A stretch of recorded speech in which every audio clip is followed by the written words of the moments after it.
ہم وہی کہیں گے جو ہمارا دین ہم کو بتاتا ہے، عمل کرو تو تمہارا بھلا ہے۔ الحمدللہ رب العالمین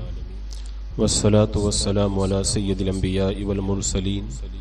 اما بعد، اعوذ باللہ من الشیطان الرجیم، بسم اللہ الرحمن الرحیم، ان اللہ وملائکتہ یصلون علی النبی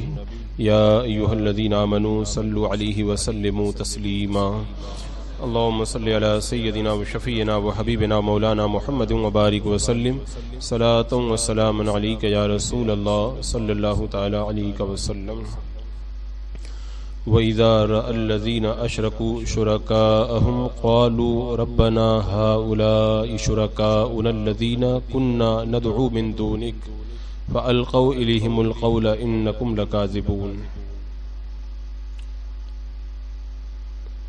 اس سے پہلے جو آیات کریمہ تھی ان میں اس بات کا ذکر تھا کہ قیامت کے میدان میں ظالم جب عذاب کو دیکھیں گے تو ان سے عذاب ہلکا نہ کیا جائے گا، اور پھر ان کی کیفیت کیا ہوگی؟ فرمایا گیا کہیں گے اے ہمارے رب، یہ ہیں ہمارے شریک کہ ہم تیرے سوا انہیں پوجتے تھے، تو وہ ان پر بات پھینکیں گے کہ تم بے شک جھوٹے ہو۔ یعنی قیامت کے میدان میں معاملہ بالکل الٹ جائے گا۔ جب کافر دیکھیں گے کہ دنیا میں ہم جن کی پوجا کیا کرتے تھے وہ آج ہمارے کچھ بھی نہیں کام آ رہے، بلکہ یہ تو خود جہنم میں جا رہے ہیں، جب وہ دیکھیں گے کہ ہمارے بت، ہمارے پادری، ہمارے پنڈت، ہمارے گرو گھنٹال یا جن کو بھی ہم نے پوجا، وہ تو خود جو ہے وہ آج جہنم کی آگ کا جو ہے وہ ایندھن بن رہے ہیں، اور اس وقت ان کی حالت بڑی عجیب ہوگی اور کہیں گے اللہ اے ہمارے سچے رب، اے معبود حقیقی، ہم نے جو زندگی کے اندر جھوٹی بناوٹیں بنائی اور تیرے مقابل ہم نے جن کی پوجا کی یہ وہ ہیں۔ تو جب اس طرح کی بات وہ کہیں گے تو اب ادھر کیا ہوگا؟ معاملہ بالکل الٹ جائے گا۔ وہ پلٹ کر کے بت یا پجاری یا پنڈت یا شیطان ان سے کہیں گے کہ تم لوگ جھوٹے ہو، ہم نے تم سے کب کہا تھا کہ تم ہماری پوجا کرو، یا ہم نے تم سے کب کہا تھا کہ ہمیں معبود سمجھو، ہماری عبادت کرو۔ اب آپ اندازہ لگائیں کہ جن پہ تکیہ تھا وہی پتے ہوا دینے لگے، جن پہ بھروسہ کیا تھا کہ انہی کے سہارے ہمارا بیڑا پار ہوگا، انہوں نے ہی ساتھ چھوڑ دیا، اور الٹا جو ہے وہ خود کہنے لگے کہ یہ تو خود اپنے آپ جو ہے وہ گمراہ تھے، ہم نے جو ہے وہ ان کو ہماری پوجا کے لیے نہیں کہا تھا۔ اب آپ اندازہ لگائیں کہ اس وقت ان کی حسرت کا اور ان کے غم کا کیا عالم ہوگا۔ یعنی آپ یہ سمجھیں کہ وہ جو کہا گیا نا کہ اب پچھتائیں ہووت کیا جب چڑیا چگ گئی کھیت، تو یہ تو دنیا کی ایک کہاوت ہے، لیکن دنیا کے کاموں کے اندر اگر بندہ کچھ غلط کر بیٹھے اور وقت نکل جائے تو یا تو اس کی تلافی کر لے گا، اور یا پھر وہ نقصان ہے اس نقصان کو برداشت کر کے زندگی گزارنا پڑے گا۔ اگر مثال کے طور پر کاروبار کے اندر کچھ ایسا کام کر بیٹھا تو مالی نقصان ہوا،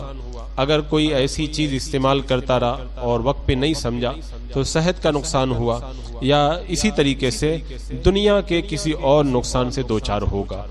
لیکن اگر کوئی بندہ ایسا کام کر بیٹھے جس سے اس کی آخرت برباد ہو تو اب اس پچھتاوے کا علاج کیا؟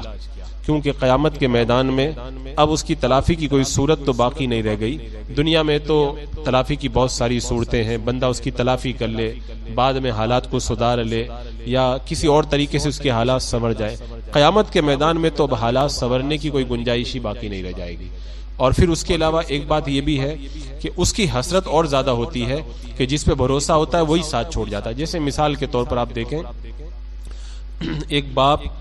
اپنا پیٹ کاٹ کاٹ کر کے رات اور دن مزدوری اور مشقت کر کے اپنی جس اولاد کو پالتا ہے، پڑھاتا ہے، اور ساری اپنی کمائی اس کے اندر جھونک دیتا ہے، اپنی ساری محنتیں اس کے اندر لگا دیتا ہے، اپنے رات دن کو اس کے پیچھے ایک کر دیتا ہے، دن کا آرام، رات کی نیند سب قربان کر دیتا ہے اس امید پر کہ ہمارا بچہ بڑا ہوگا تو بڑھاپے کا سہارا بنے گا، ساری مشقتوں کا علاج ہوگا اور پھر ہمارے لیے جو ہے وہ آسانیاں فراہم کرے گا۔ اب اگر بڑھاپے میں جانے کے بعد وہی بیٹا وہی اولاد اپنے باپ کو گھر سے نکال دے اور باپ کے گھر پہ بھی قبضہ کر لے اور کسی طرح باپ کی کوئی خبر گیری نہ کرے، تو باپ کو بڑھاپے کا اتنا صدمہ نہیں ہوگا جتنا صدمہ اس بات کا ہوگا کہ جس پہ میں نے آسرا کیا تھا وہی ساتھ چھوڑ کے چلا گیا۔ تو دنیا کے جب معمولی جو ہے وہ صدمے کا یہ حال ہے، تو آپ اندازہ لگائیں کہ قیامت کے میدان میں ان کافروں کا کیا حال ہوگا کہ اس وقت جبکہ جن بتوں پہ انہوں نے بھروسہ کیا تھا، جن پنڈتوں گرو گھنٹالوں پر، جن شیاطین پر، جن مورتیوں پر انہوں نے تکیہ کیا تھا، وہی کہیں گے کہ ہم ان کو نہیں جانتے، سب جھوٹے ہیں، ہم نے ان کو ہماری عبادت کے لیے کبھی کہا ہی نہیں تھا، اور یہ جو ہے وہ اپنے دعوے میں جھوٹے ہیں کہ ہم کہتے تھے کہ ہم اللہ کے شریک ہیں، ہم نے تو کبھی بھی نہیں کہا کہ ہم اللہ کے شریک ہیں، اور ہم نے تو ان کو اپنی پوجا کا حکم بھی نہیں دیا، ہم تو خود اللہ کی تسبیح اور اس کی جو ہے وہ طاعت میں مشغول تھے۔ یعنی وہاں پر پجاریوں کا اور ان بتوں کا آپس ہی میں جھگڑا ہو جائے گا۔ تو اب جب جن پہ بھروسہ تھا انہوں نے ساتھ چھوڑ دیا، تو اس وقت ان کی حسرت کا کیا عالم ہوگا۔ اور پھر اب یہ ایک ایسا پچھتاوا ہے کہ اس کی تلافی بھی نہیں کر سکتے، دوبارہ دنیا میں جا نہیں سکتے،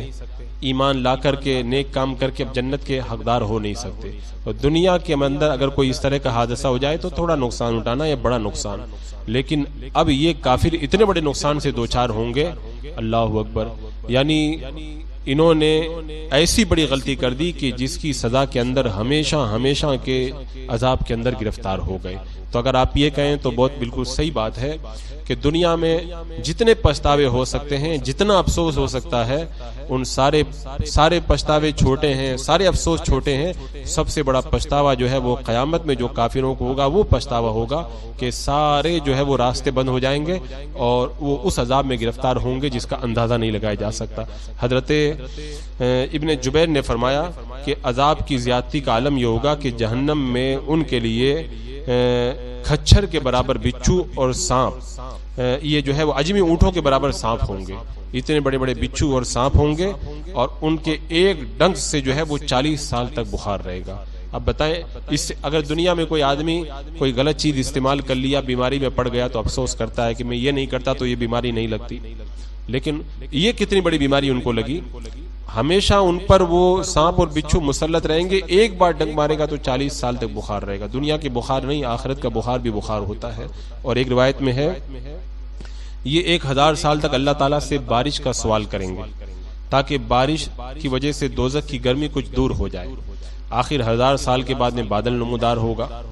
اور اس سے ان کو گمان ہوگا کہ اب لگتا ہے بارش ہوگی، کچھ ٹھنڈک ہوگی، لیکن جب بارش ہوگی تو بارش سے یعنی بادل سے سانپ اور بچھو برسیں گے ان پر، اور جس سے ان کے عذاب میں اور اضافہ ہو جائے گا۔ اب آپ سوچیں، جہاں سے ان کو بارش کی امید تھی وہیں سے عذاب آ رہا ہے، تو کہتے ہیں جہاں سے بھلائی کی امید تھی وہیں سے جب مصیبتیں ٹوٹ پڑیں تو پھر بندے کی جو ہے وہ کیفیت اور اس کے صدمے کا حال نہ پوچھو۔ حضرت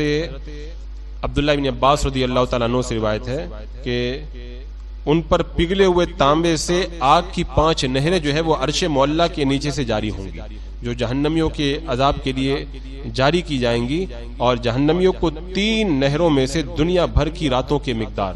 اور 2 نہروں میں سے دنیا بھر کے دنوں کے مقدار جو ہے وہ برابر عذاب کے اندر ان کو مبتلا کیا جائے گا۔ اللہ اکبر۔ تو یہ جو ہے وہ قیامت کے میدان کے اندر ان کے لیے عذاب کی کیفیت بنے گی۔ اچھا، اس سے ایک بات یہ معلوم ہوئی کہ بندے کو چاہیے کہ وقت کے اوپر جو ہے وہ ہوش میں آ جائے، وقت کے گزرنے کے بعد میں پھر پچھتانے کا کوئی مطلب نہیں ہے۔ تو ہے تو یہ کافروں کے لیے کہ کافر حسرت کریں گے کاش دنیا میں اگر ہم ایمان لے آئے ہوتے تو آج اتنے بڑے عذاب میں گرفتار نہ ہوتے اور آج جو ہے وہ ہم ان مصیبتوں سے دوچار نہ ہوتے۔ تو مسلمانوں کو بھی اس سے یہ نصیحت حاصل کرنا چاہیے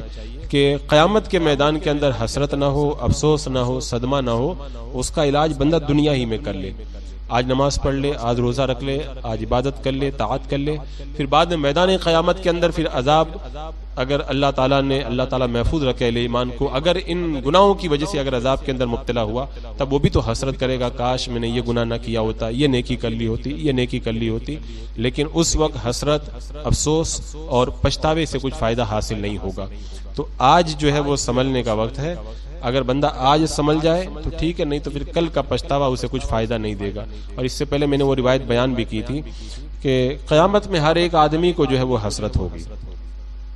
قیامت میں ہر آدمی کو حسرت ہوگی، کافروں کو تو بہت بڑی حسرت ہوگی، اس کا تو اندازہ نہیں لگا سکتے، کیونکہ اللہ تعالیٰ نے قرآن پاک میں فرمایا وَأَنذِرْهُمْ يَوْمَ الْحَسْرَةِ، لوگوں کو حسرت والے دن سے ڈراؤ۔ قیامت کے بہت سارے نام ہیں، قیامت کا ایک نام ہے حسرت کا دن، وہ حسرت کا دن ہوگا، تو کافروں کے لیے بہت بڑی حسرت ہوگی، لیکن مسلمانوں کے لیے بھی حسرت ہوگی۔ جو گناہ کیے ان کو یہ حسرت ہوگی کاش ہم لوگ گناہ نہ کرتے، نیک کام کر لیتے، اور جو نیک کام کیے ان کو یہ حسرت ہوگی کہ کاش ہم لوگ اور زیادہ نیک کام کر لیتے۔ تو جو صالحین ہوں گے ان کو حسرت ہوگی کاش ہم زیادہ نیک کام کرتے اور شہداء میں سے ہو جاتے، شہداء کو یہ حسرت ہوگی کاش اور نیک کام کرتے ہم صدیقین میں سے ہو جاتے۔ تو حسرت سب کو ہوگی، کسی کو کم ہوگی، کسی کو زیادہ ہوگی۔ نیک کام کرنے والا بھی حسرت کا شکار ہوگا، اور جو برائیوں میں گرفتار کا اس کی حسرت تو بہت زیادہ ہوگی، اور جو کفر میں مبتلا اور شرک میں مبتلا تھا اس کی حسرت کا تو کوئی پار ہی نہیں ہے۔ اس کی حسرت کا یہ عالم ہوگا کہ وہ آنکھوں سے آنسو نہیں روئیں گے، خون روئیں گے، اور کیسا خون روئیں گے اس کی کیفیت حدیث کے اندر جو بیان کی گئی، اللہ اکبر۔ تو اس آیت کریمہ کی روشنی میں یہ پتہ چلا کہ ہم تو دنیا میں ایسے ہی کہتے ہیں کہ اب پچھتائے ہوت کیا جب چڑیا چگ گئی کھیت، یہ تو ایک محاورہ ہے، لیکن یہ محاورہ صحیح معنوں کے اندر سمجھ میں آئے گا قیامت کے میدان کے اندر۔ وہاں پہ بندہ کہے گا کہ کاش وقت کے اوپر جو ہے میں نے کام کر لیا ہوتا تو آج جو ہے وہ اتنے بڑے پچھتاوے کا میں شکار نہ ہوتا۔